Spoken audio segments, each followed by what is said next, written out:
The New York Knicks and Scott Perry, their general manager, are going their separate ways. What does this mean for the New York Knicks and their search for their next general manager? We're also going to look at Kristaps Porzingis because there was a recent interview that was conducted with Ariel Helwani where he was talking about his New York regrets. Does he want to come back to the Garden? We're going to be discussing that.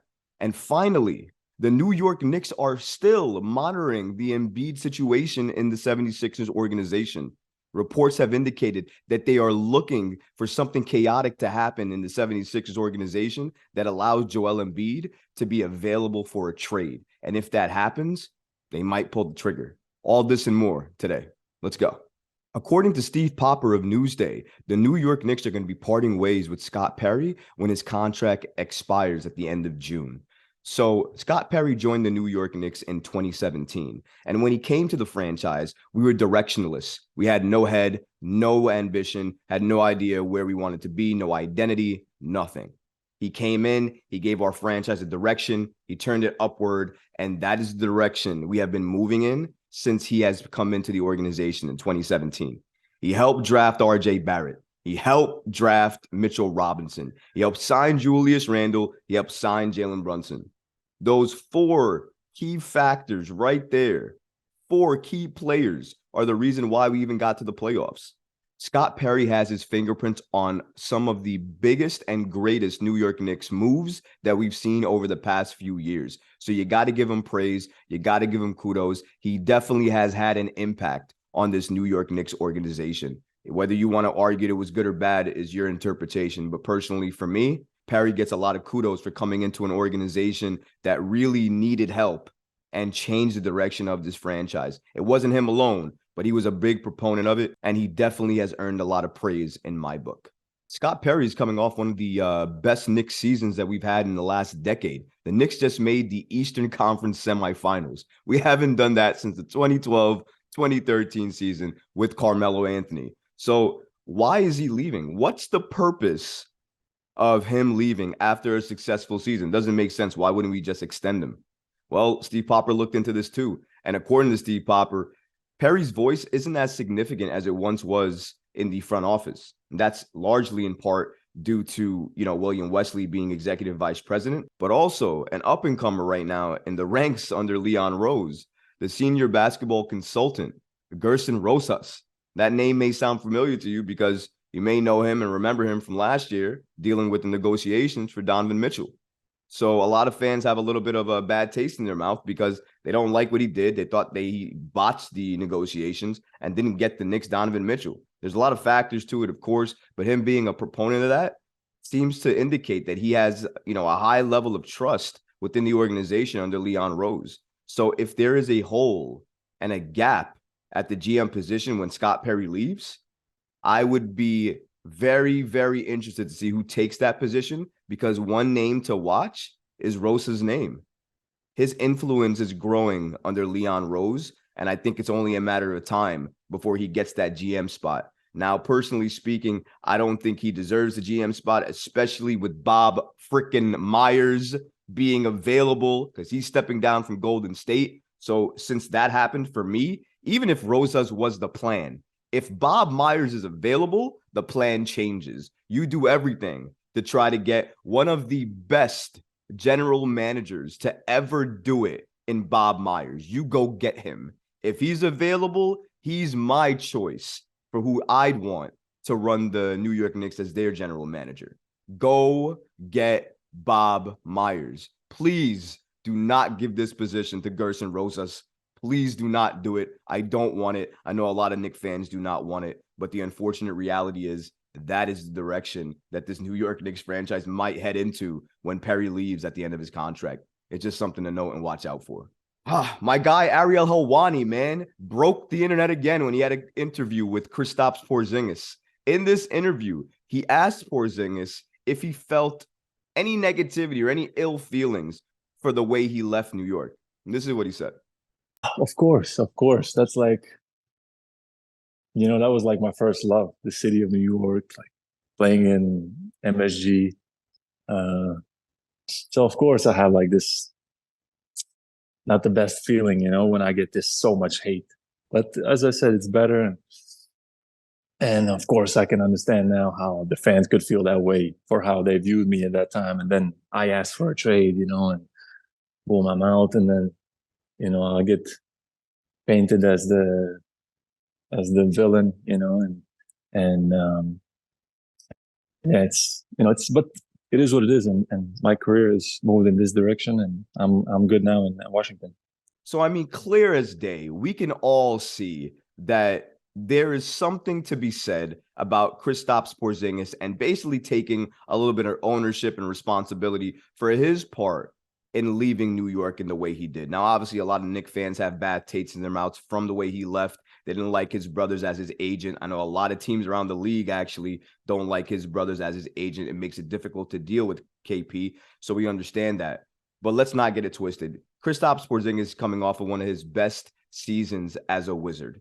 This season alone, Kristaps Porzingis averaged 23.2 points, 8.4 rebounds, and 2.7 assists, and he played 65 games.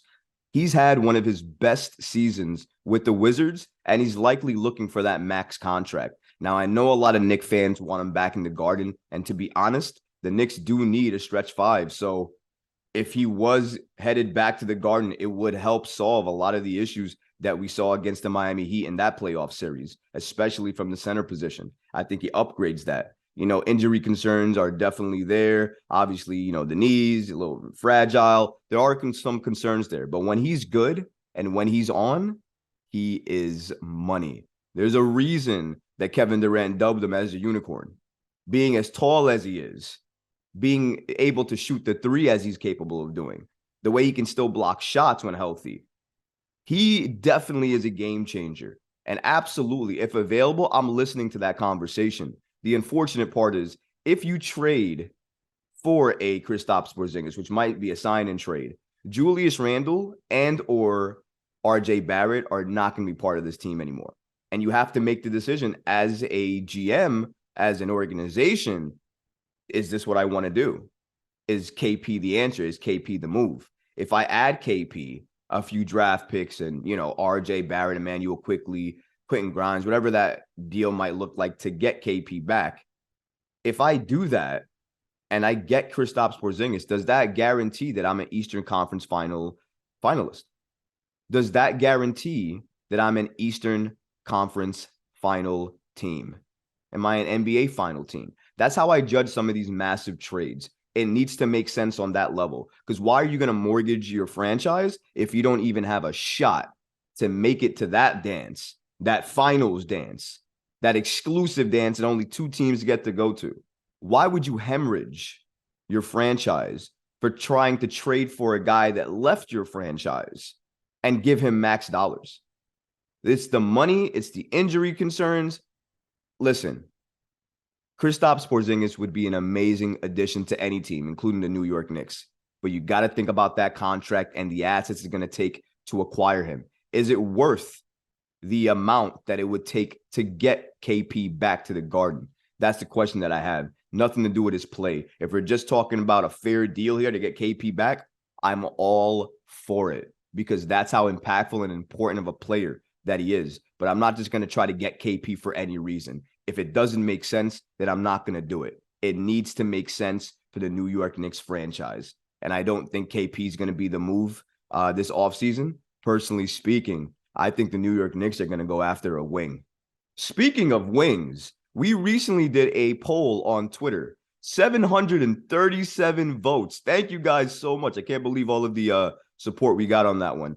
But after 737 votes, you guys can clearly see here, the New York Knicks fan base wants the Knicks to go get a wing this offseason. And you know what, fans, you might be in luck because that might be the move that Leon Rose will pull off this offseason.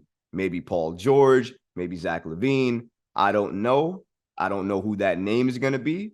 But I think if you're hoping that the Knicks get a wing, you might be happy this offseason, depending on who we give up to get that wing. All right, I know.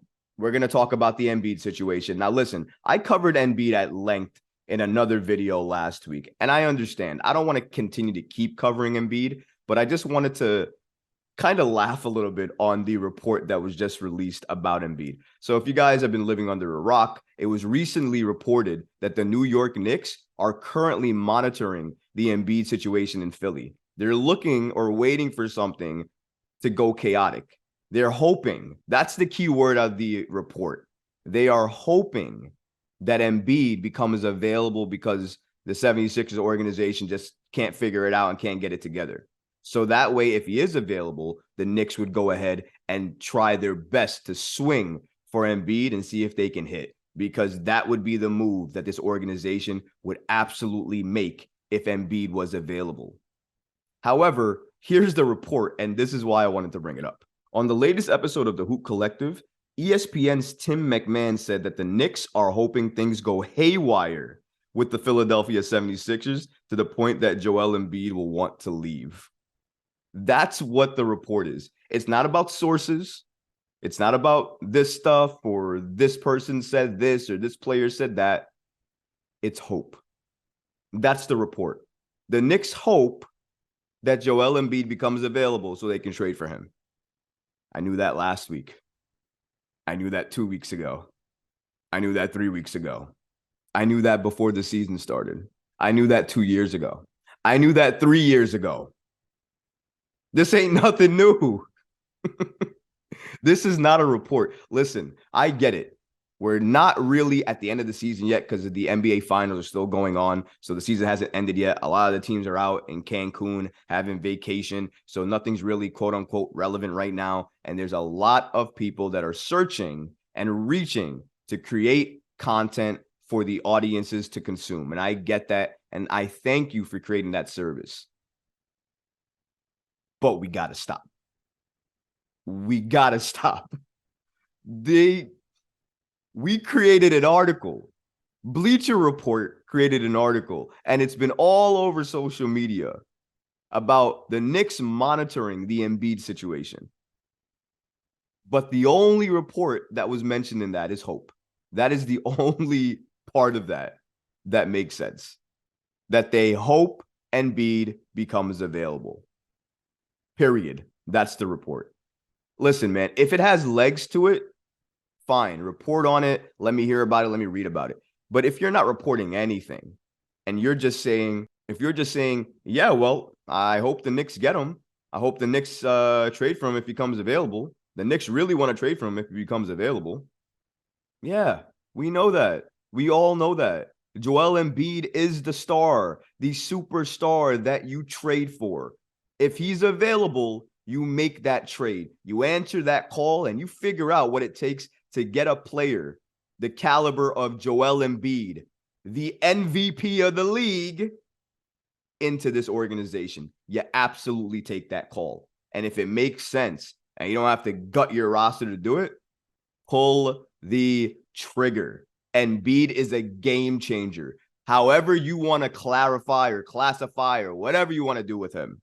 Injuries, this. Hasn't taken the 76ers there. Yada, yada, yada. Embiid is still worth it. Embiid is that damn good. You do not hang up the phone if Joel Embiid is calling. Not only do you take that call, you apologize for making the phone ring so many goddamn times because you didn't answer it on the first damn ring.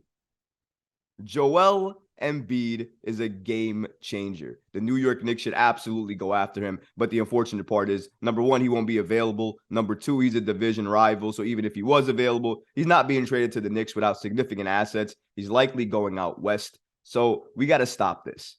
I would love Joel Embiid, but he's not available right now. I doubt he's going to be available after the season, since they brought in Nick Nurse. Since they brought in Nick Nurse, I think that core and 76ers are going to stay together for at least another season.